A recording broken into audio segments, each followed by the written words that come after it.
আসসালামু আলাইকুম এভরিওয়ান। আশা করি সবাই ভালো আছেন। আমিও ভালো আছি। হঠাৎ করে রাতের বেলা কেন জানি হোটেল স্টাইলের পরোটাগুলো খেতে ইচ্ছা করলো। যা ইচ্ছা করলো তাই তো এখন খেতে হবেই। এই যে বানিয়ে ফেল। আর আমার বাচ্চার জন্য একটা ছোট করে অন্য স্টাইলে বানালাম, দেখাচ্ছি। দেখুন, তেল দিয়ে দিলাম।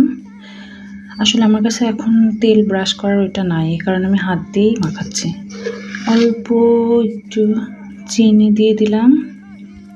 তারপর পরোটার শেপটা এভাবে এভাবে করে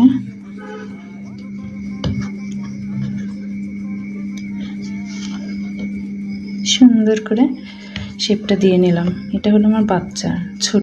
এই যে এই সবগুলোর মধ্যে এটাই ছোট, এটা আমার বাচ্চার জন্য আমি করলাম। এখন ভাজার পালা। অবশ্য এখন আবার চারকোনা করে আমাকে বানাতে হবে, তারপরে ভাজতে হবে। সাথে থাকুন আর দেখুন। একে একে সবগুলো রুটি আমার বানানো শেষ।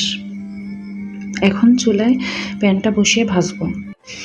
একে একে পরোটাগুলো তেলে ভাজতেছে, বেশ সুন্দরভাবে ফুলে উঠতেছে।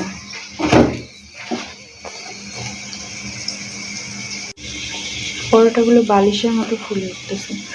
সবাই বলে সবার নাকি টক ঝাল মিষ্টি যে কোনো খাবারের প্রতি ক্রেভিং হয়, মানে যে কোনো সময়।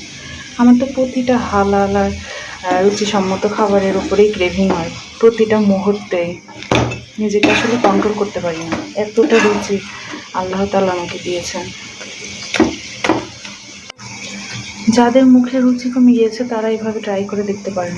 হোটেল স্টাইলে মচমচা করে পরোটাগুলো ভেজে সুন্দর করে পোস্ট দিয়েও খেতে পারেন, ডিম ভাজি দিয়েও খেতে পারেন। আমার কাছে আসলে কি গরুর মাংসের ডিম দিয়ে বেশি মজা লাগে পরোটা খাইতে, বা অথবা গরুর যে ভুড়ি হয় ওইটা রান্না করে অনেক মজা লাগে।